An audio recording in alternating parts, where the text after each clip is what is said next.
All right, yeah, so we are live. Oh, hi, Ellie. Good Yeah. morning. Hi. Yeah, how are you doing today? Good, thank you. First day putting the heating on, so I'm feeling nice and warm. Oh, first day for you. I've started putting the heating on from beginning of this week, so which is really sad, Yeah, end of summer.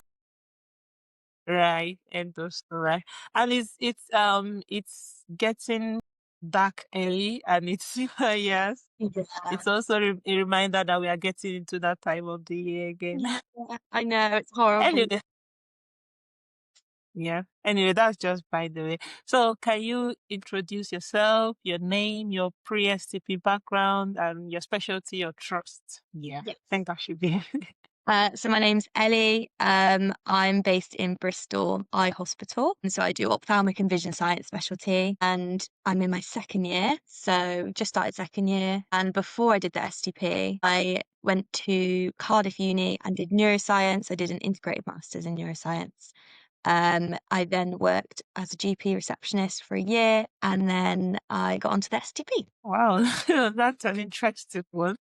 Okay, so how did you decide that you were going to apply to vision science, and when did you develop that interest? So I always say like I knew I wanted to do the STP before I knew what specialty I wanted to do because I just loved the idea of the course, the scheme, like I just thought it was amazing. And I always kind of toyed with the idea of doing medicine, but never like really committed to it. So I always wanted to be kind of in a hospital, like doing sort of patient care, but ended up going down the kind of science route. So I knew I wanted to be, when I heard about being a clinical scientist, I was like, oh my gosh, like it's literally perfect for me. So I really, really wanted to do it, but I knew how competitive it was.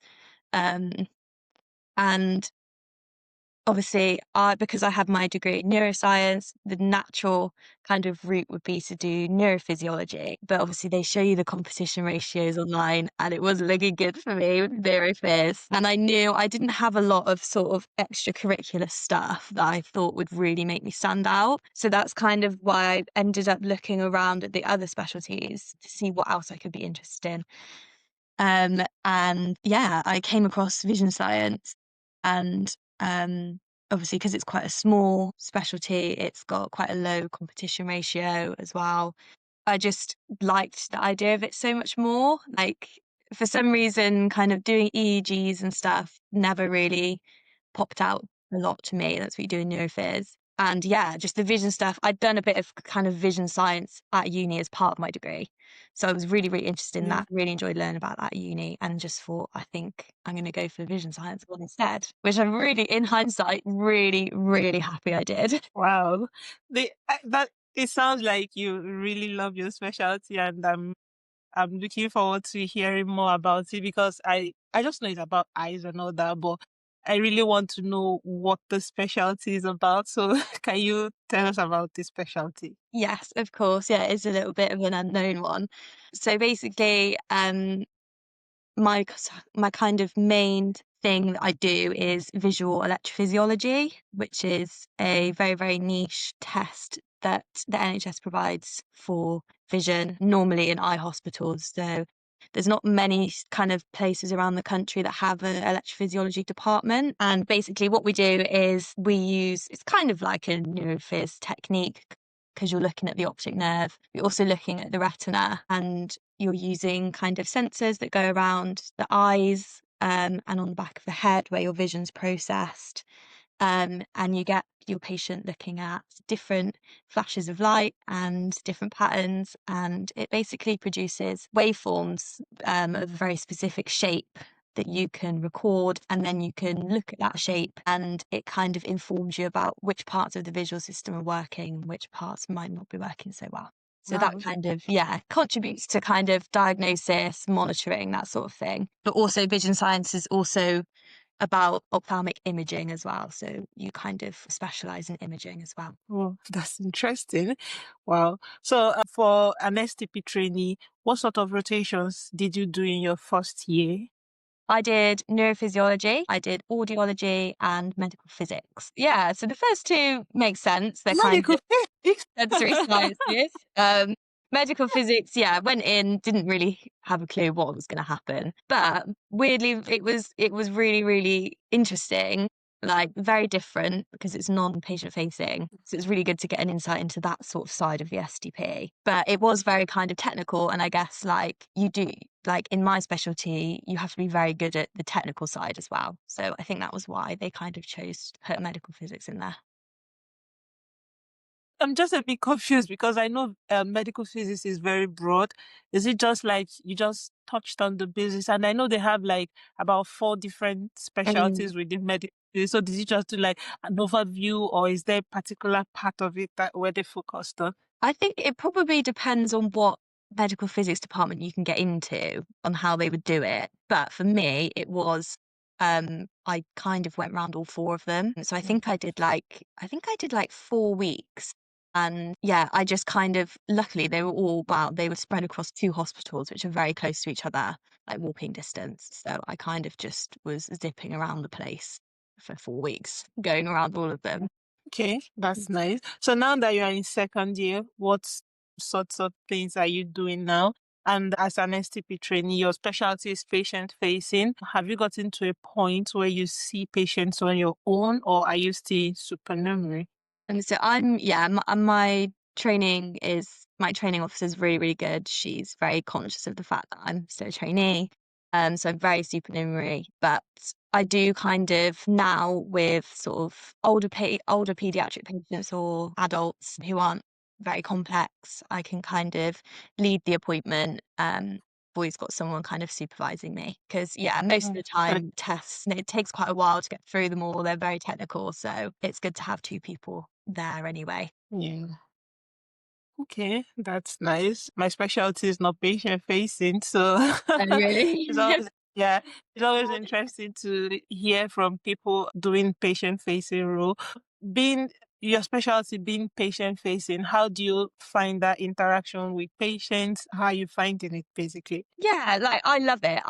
I find like the patient facing side, like just it's obviously quite daunting to begin with, especially if you've never been like in that sort of position in as the clinician. But I do love it. I find it really rewarding, like especially working with really young children or children with additional needs, adults with additional needs. It's really rewarding to kind of be there with them and getting the best data from them as you can that's going to contribute in the best way to their care.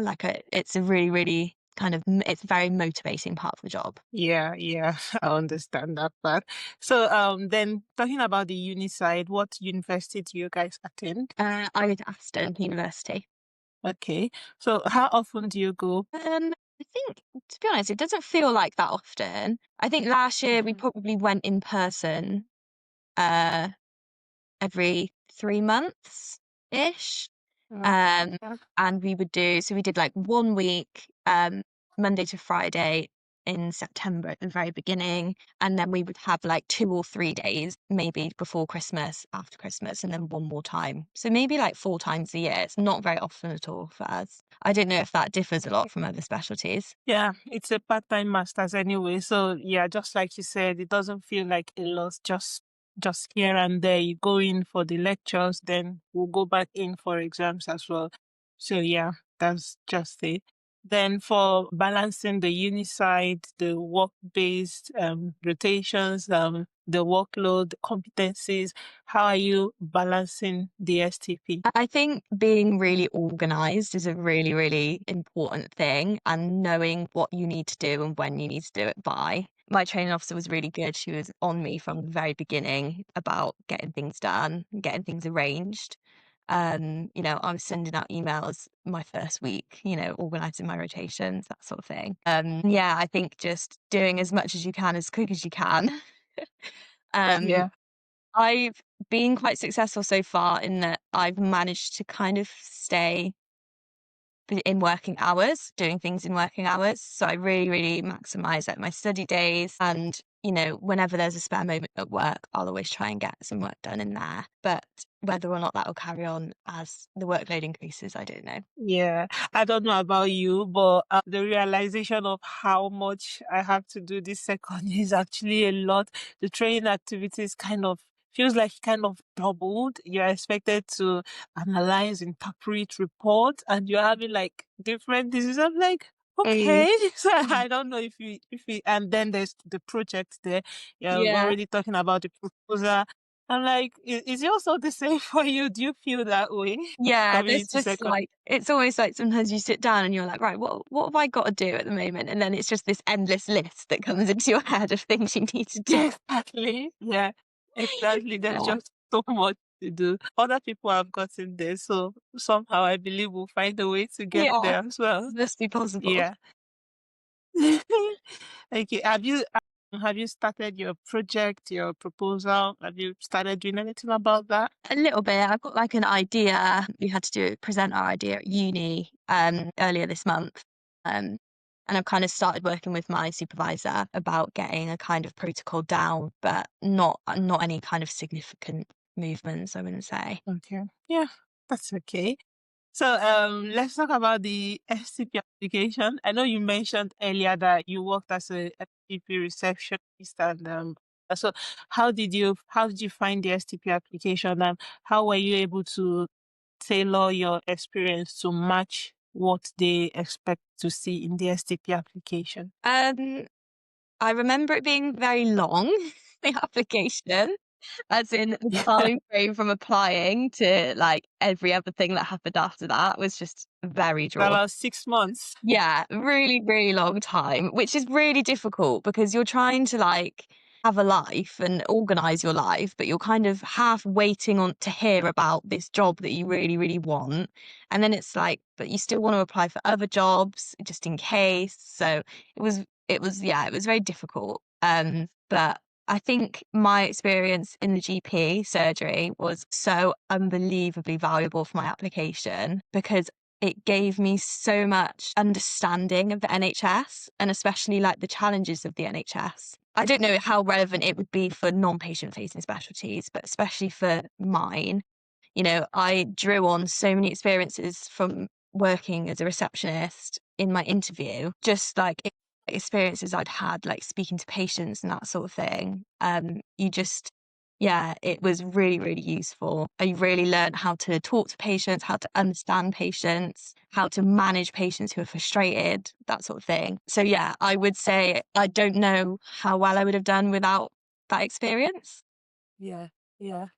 That Yeah, that makes sense because being in a patient facing role and having a patient facing experience makes a lot of sense because you just put it in there. So yeah, that makes sense. Then how did you find your interview?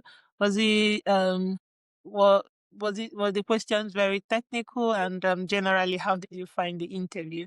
Yeah, to be honest, I don't remember it very well. I remember having massive technical issues, so I'd like got everything ready and then forgotten to charge my laptop. My laptop died like minutes Oh. before. Like, it was so bad. I had to really quickly. Luckily, I downloaded like Teams on my phone like just before, just in case. So I ended up doing it on my phone, and I thought, oh, this isn't a great start. So yeah, once I managed to sort that out, it was okay. But yeah, I remember the questions being a bit strange, not exactly what I'd anticipated. I imagine we probably had the same questions because we were the same year, weren't we? So we might Yeah. have been very similar. Yeah. Yeah. I just remember being a bit stumped by a lot of them. I think there was a lot of kind of general questions about like NHS values, that sort of thing that you would Yeah. expect. But yeah, it was, I guess you just never really know what they're going to ask, do you? It's really, really. Yeah, you never really know. But for questions you couldn't answer and all that, how did you approach that? Did you just say you didn't know, or did you try to attempt it or find your way around it? I think I would have attempted all of them. Yeah, I can't remember to be honest, but I think I would have definitely attempted them.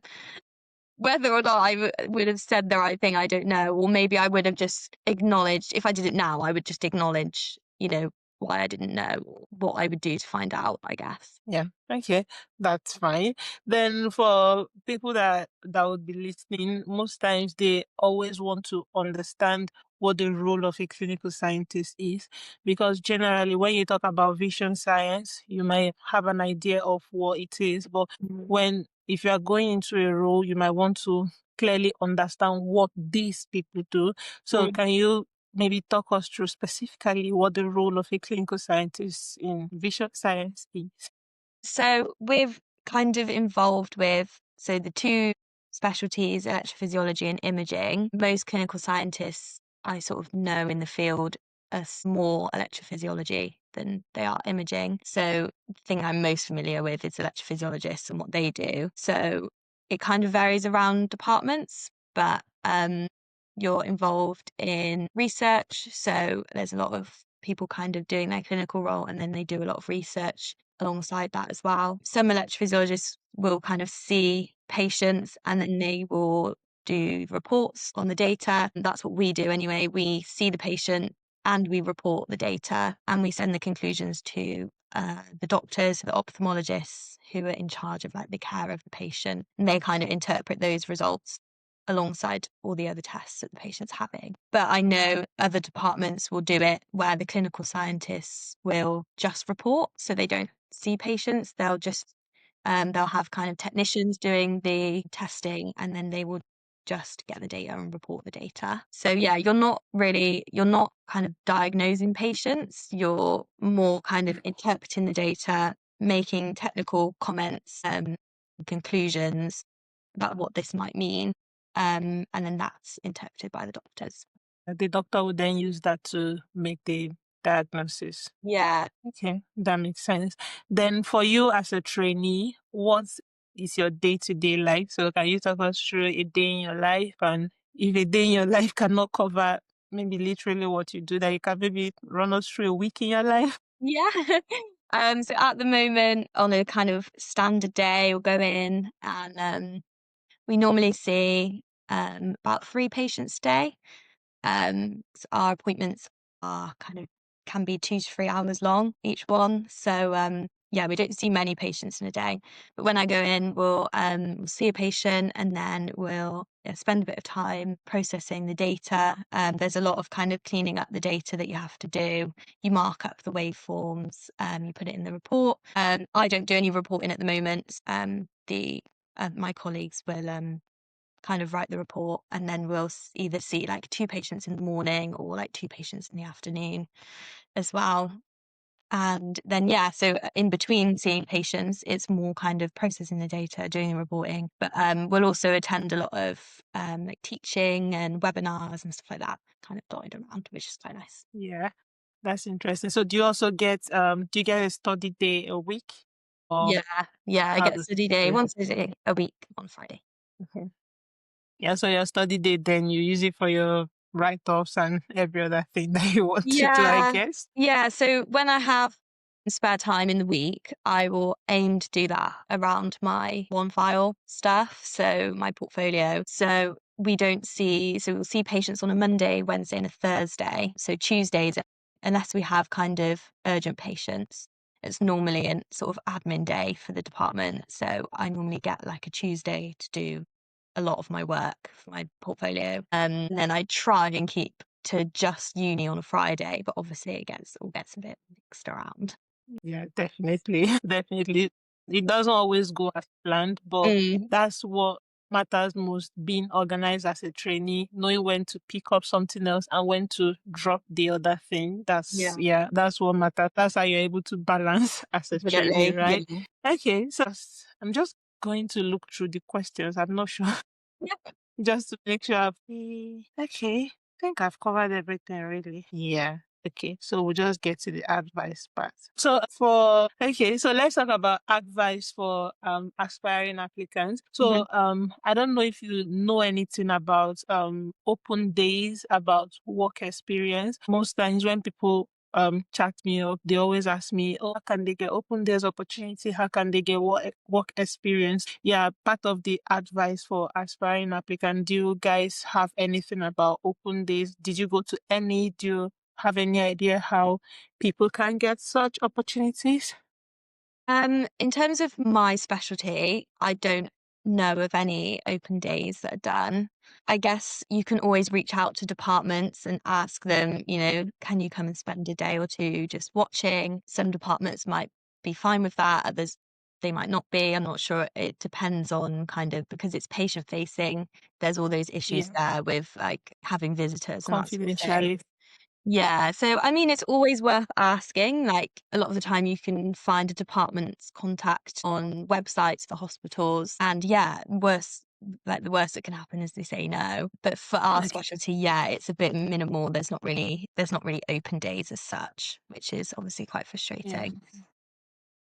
Okay. Then for such person, what advice would you give on how to make their application better for to apply to your specialty next year? So I would definitely say you like focusing on the patient facing aspect is equally, if not more important than scientific stuff, because so much of your role will be interacting and dealing with patients. You've really got to show that side of yourself and that you're capable of that side, as well as being an amazing scientist as well and having that scientific brain.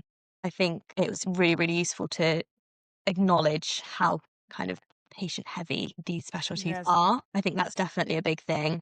Yeah. Then what about another advice for people that are just starting the STP, getting into So they're just getting into first year now. yeah, getting the like the September starters or for people that are Yeah. starting the STP? Yeah, advice for them. Advice is don't wait around for things to happen. You've got to make things happen. You've got to Yeah. organize your rotations. People will ignore your emails. I get ignored all the time. um, you've just got to you've got to chase people up. You've got to advocate for yourself. Put yourself out there. Put yourself out your comfort zone. Really kind of just you need to kind of show people who you are and make a bit of a stance and and people, because a lot of the time people don't understand your training and like what, I don't know if it's the same for other specialties, but people just don't understand my role, like my training needs. They just don't really understand, so it's quite hard to kind of get that across. But yeah, I think you've just got to do it. You just got to send those emails, organize your rotations as soon as possible. um because that's what I did. I did kind of my rotations before I got really stuck into all the vision stuff. So I kind of like got them out of the way, which I think was a good way to do it. Um, so yeah, I think you just gotta crack on, do Yeah, it. I definitely agree with you on that one. Being proactive because people have work to do. They are doing their tasks, they are doing their work. You don't expect them to understand or expect that you are there because they are trying to meet the turnaround time, meet Yeah, appointment for you guys at places. So the last thing on their mind might just be you. So it falls on you to chase people up, to remind people. The part of chasing people up is always just give that nudging, hey, I'm still here. yeah, Yeah. So yeah.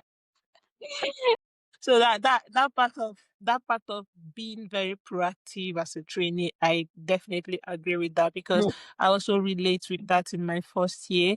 Having to do the external rotations outside my department, some of them they don't understand what the STP is. So it's left for you to keep explaining, you Mm. nudge, tell them, okay, I need this to get this done. So yeah, I agree with that one. yeah. That is not just me then. Yeah, I think that would be it. Thanks for all the advice. You've answered all the questions. No Thanks for problem. educating us about vision science. So I hope yeah, it I'm makes sure the sense. I really do. I'm sure the people that will be applying next year watching this would really appreciate your help. So thank you so much. I really appreciate that. Okay, and anyone is welcome to email me. I don't know if you want to put my email somewhere, and I'm always happy to answer questions. Okay. Yeah. If you're happy to, then you can send me your email. So I'll put it in the description box when I'm uploading this video. So anyone that have more questions can just email you directly. Oh, thank you so much. That's so helpful. Thank you Okay, yeah. very much, Ellie. I know it's like when I was applying, I needed someone to, speak to, especially from vision science. So yeah. I can be I, lucky. I I know, right? That's part of the reason why I started all this, because when you are applying, you really want to get this job and you have questions to ask and you're not sure who to ask. So it's always relieving knowing who to send the message to. And when you hear back from the person, it goes a long way. So yeah, thank you very much. That's really a big one. That's- No